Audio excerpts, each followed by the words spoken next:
여러분, 혹시 지난 한 해 동안 검진을 몇 번이나 받으셨나요? 최근 3년 이내 검진을 받으신 적이 있으시다면 혹은 앞으로 3년 이내 검진을 받을 예정이시라면 오늘 이 영상 반드시 끝까지 보셔야 합니다. 믿기 어렵겠지만 지금 이 순간에도 수많은 어르신들이 건강을 지키고자 피 같은 돈 수십만 원, 심지어는 수백만 원을 들여 검진을 받고 계십니다. 하지만 대부분은 특정 검사가 오히려 건강에 해로운 독이 되고 있다는 사실을 모르고 계십니다. 저는 오늘 병원이 아닌 여러분의 입장과 편에 서서 병원 지갑만 두둑히 불리고 오히려 서민들의 건강을 해칠 수도 있는 우리나라 검진 시스템의 문제에 대해 자세하게 말씀드리려고 합니다. 또한 어떻게 하면 같은 돈과 시간을 들이더라도 더욱 꼼꼼하면서도 제대로 검진을 받으실 수 있는지도 모두 알려드리겠습니다. 단도직입적으로 첫 번째 방법부터 말씀드리겠습니다. 본격적인 오늘의 건강 이야기를 전해드리기 전에 채널 구독과 영상의 좋아요 버튼 한 번씩 꼭 부탁드리겠습니다. 여러분은 어디에서 이 영상을 보고 계신가요? 댓글로 여러분이 어디서 이 영상을 보고 계신지도 꼭 알려주세요. 저는 시니어 건강재활센터에서 20여 년 가까이 어르신들의 건강 회복을 돕고 있는 민재훈이라고 합니다. 얼마 전 우리 센터를 찾아온 11살의 한명자 어르신 이야기부터 시작해 볼까요? 명자 어르신은 평생 성실하게 살아오신 분이에요. 자식들 다 키우고 손주들 돌봐주고 여전히 매일 아침 동네를 산책하시는 활기찬 분이셨죠. 그런데 작년 가을 한 유명 병원의 프리미엄 검진 패키지 광고를 보고 마음이 흔들리셨답니다. 병원 로비에 걸린 현수막에는 이렇게 적혀 있었대요. 새 시대. 당신의 건강을 완벽하게 점검하세요. CT, MRI, PET-CT까지 한 번에. 그 순간 명자 어르신은 생각하셨답니다. 내 나이가 이젠데 한 번쯤 제대로 점검해 봐야 하지 않을까. 450만 원이라는 적지 않은 금액이었지만 건강을 위한 투자라고 생각하고 결정하셨어요. 검진 당일 명자 어르신은 새벽부터 금식하고 병원에 가셨습니다. 차가운 검사실을 돌아다니며 온갖 기계 앞에 섰고 조영제를 맞고 숨을 참고 움직이지 말라는 지시를 따랐죠. 그런데 일주일 뒤 상담에서 큰일이 벌어졌습니다. 담당 의사가 모니터를 가리키며 말했어요. 여기 폐에 작은 음영이 보이네요. 크기가 작아서 지금 당장 문제는 아닐 수 있지만 추적 관찰이 필요합니다. 석 달 후에 다시 한번 찍어 보시죠. 그날부터 명자 어르신의 삶이 바뀌었습니다. 매일 밤 잠자리에 누우면 폐에 뭔가 자라고 있는 건 아닐까 하는 생각에 잠을 이룰 수 없었어요.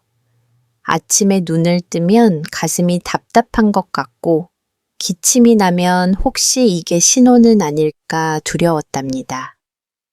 식구들 앞에서는 괜찮은 척했지만 혼자 있을 때면 울음이 터져 나왔대요. 석 달이 지나 다시 찍은 검사 결과 음영은 거의 변화가 없었습니다. 하지만 의사는 또 말했어요. 조금 더 지켜봐야 할 것 같으니 반년 후에 한 번 더 오세요. 명자 어르신은 그렇게 1년 동안 3번의 추가 검사를 받았고 매번 수백만 원의 비용을 지불했습니다. 결국 마지막 검사 결과는 단순한 오래된 흉터 조직이라는 판정이었어요. 젊었을 때 심하게 앓았던 감기 후유증일 거라고 하더군요. 명자 어르신은 우리 센터에 오셔서 이렇게 말씀하셨습니다. 1년 동안 난 죽음을 기다렸어요. 아무것도 아니었는데 말이에요. 이제 손주들 얼굴 보는 것도 무섭고 밤마다 악몽에 시달리고 있어요. 여러분, 이것이 바로 우리가 반드시 알아야 할 진실입니다. 검진은 분명 중요합니다. 하지만 모든 검진이 모든 사람에게 도움이 되는 건 아니에요. 특히 일정 연령이 지나면 검진의 기준 자체가 달라져야 한다는 사실을 많은 분들이 모르고 계십니다. 제가 센터에서 만난 또 다른 분의 이야기를 들려드릴게요. 18살의 박수진 어르신이십니다. 수진 어르신은 평생 건강관리에 남다른 관심을 가지셨던 분이에요. 매년 맞이 국가 검진을 받으시고 추가로 종합 검진까지 챙기셨죠. 그런데 어느 해 검진에서 혈액 검사 수치 하나가 기준을 살짝 벗어났습니다. 담당 의사는 정밀 검사를 권했고 수진 어르신은 마음이 급해지셨어요. 혹시 큰 병은 아닐까 여러 병원을 놀며 검사를 받았습니다. 초음파도 하고 CT도 찍고 조직 검사까지 했어요. 그 과정에서 조직 검사 부위에 염증이 생겼고 염증을 치료하기 위해 강한 항생제를 복용하게 되었습니다. 문제는 그 항생제였어요. 수진 어르신은 원래 소화기관이 예민하신 편이었는데 항생제가 장내 환경을 완전히 뒤흔들어 놓았습니다.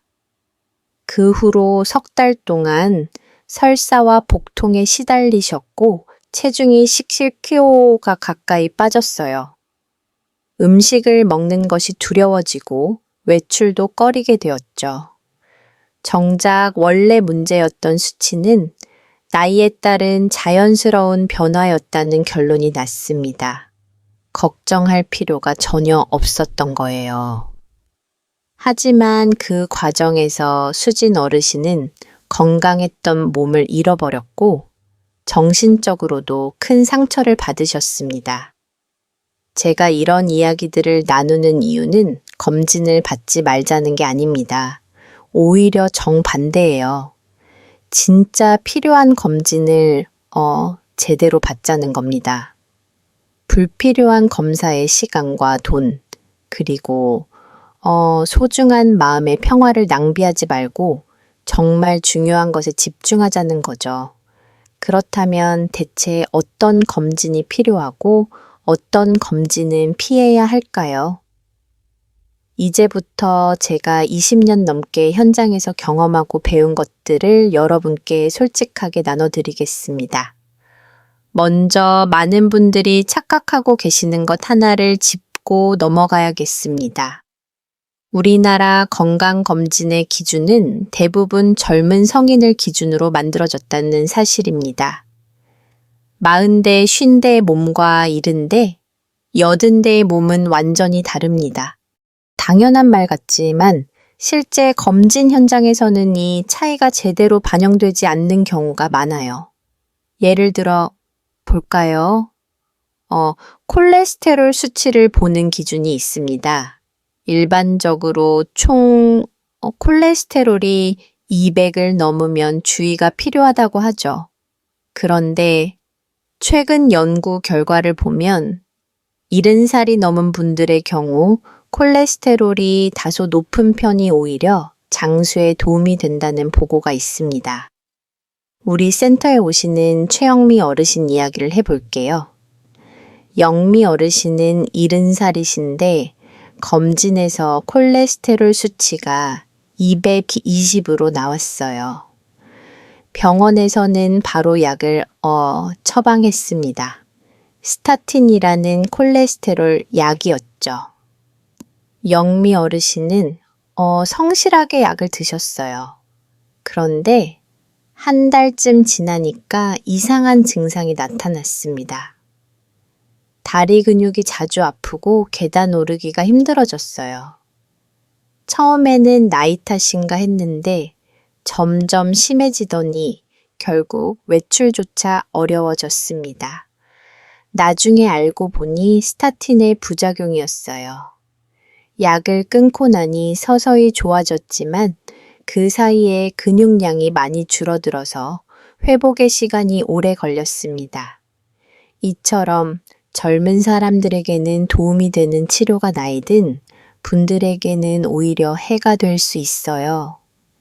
그런데 많은 병원에서 이런 차이를 충분히 고려하지 않는 게 현실입니다. 그럼 이제 본격적으로의 어떤 검진을 피해야 하는지 말씀드리겠습니다.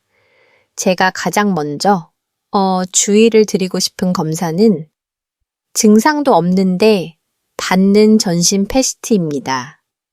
패시티라는 검사는 암세포처럼 활발하게 활동하는 세포를 찾아내는 검사예요. 암호 환자가 치료 후 재발 여부를 확인하거나 전이를 점검할 때는 매우 유용합니다. 하지만 특별한 증상이나 위험 요인 없이 단순히 안심하려고 받는 전신 패시티는 권하지 않습니다. 이유가 뭘까요? 첫째는 방사선 노출량이 상당히 많다는 겁니다. PET-CT 한 번 찍을 때 받는 방사선량은 일반 CT의 서너 배 달합니다. 이걸 매년 받는다면 누적 방사량이 상당히 높아지죠. 둘째는 정확도 문제입니다. PET-CT는 활발한 세포를 보여주는 건데 문제는 암세포만 활발한 게 아니라는 거예요. 염증이 있어도 밝게 보이고 근육을 많이 썼어도 밝게 보이고 심지어 소화 중인 음식도 밝게 보일 수 있습니다. 그래서 전신을 찍으면 여기저기서 의심스러운 부분이 발견되는 경우가 많아요. 그럼 어떻게 될까요? 추가 검사를 권하게 되죠. 그 부분만 집중해서 다시 찍고 조직 검사하고 기다리고의 과정에서 받는 스트레스와 불안은 이루 말할 수 없습니다. 그런데 막상 결과는 대부분 별 문제 없다고 나와요. 우리 센터로 오시는 분들 중에 이런 경험을 하신 분이 정말 많습니다. 두 번째로 주의해야 할 검사는 조형제 없이 찍는 복부 CT입니다. CT 자체가 나쁜 검사는 아니에요. 하지만 조형제 없이 찍으면 장기들이 구분이 잘 안 됩니다. 그림자처럼 흐릿하게만 보여서 정확한 판단이 어려워요. 그래서 조형제를 써야 하는데 조형제를 쓰면 방사량도 올라가고 부작용 위험도 있습니다. 특히 신장 기능이 좋지 않은 분들은 조형제 사용에 신중해야 해요. 그런데 젠담 많은 종합 검진 패키지에 복부 CT가 기본으로 포함되어 있습니다. 별 증상도 없는데 매년 찍는 건 득보다 실이 많아요. 차라리 복부 초음파가 훨씬 안전하고 효과적입니다. 세 번째는 특별한 증상 없이 받는 뇌, MRI나 뇌 CT입니다. 뇌 검사는 신경학적 증상이 있을 때 예를 들어 어지럼증이 심하거나 손발 저림이 계속되거나 두통이 이상할 때 필요합니다. 그럴 땐 당연히 찍어야죠. 하지만 아무 증상 없이 예방 차원에서 뇌를 찍는 건 별로 권하지 않습니다. 뇌 MRI는 비용도 비싸고 시간도 오래 걸리고 무엇보다 발견된 작은 이상 소견 때문에 불필요한 걱정을 하게 되는 경우가 많아요. 나이가 들면 뇌에도 자연스러운 변화가 생깁니다. 작은 혈관이 막히기도 하고 뇌 조직이 조금씩 줄어들기도 해요. 이건 노화의 일부인데 검사에서 보면 뭔가 문제가 있어 보일 수 있습니다. 그럼 또 추가 검사를 하게 되고 걱정이 커지고 악순환이 반복되는 거죠. 네 번째로 주의할 검사는 증상 없이 받는 심장 관련 검사들입니다. 심장 초음파나 심전도 관상동맥 CT 같은 검사들이요. 물론 가슴 통증이 있거나 숨이 차거나 가족력이 있으면 당연히 받아야 합니다. 하지만 아무 증상 없이 패키지에 포함되어 있다는 이유만으로 맞는 건 신중해야 해요. 특히 관상동맥CT는 방사선량이 상당히 높습니다. 1회 촬영으로 받는 양이 가슴 엑스레이 수백 장에 해당할 정도예요. 그리고 나이가 들면 심장 판막에 자연스럽게 석회화가 생기기도 하는데 이게 검사에서는 이상 소견으로 보일 수 있습니다. 실제로는 크게 문제가 안 쓰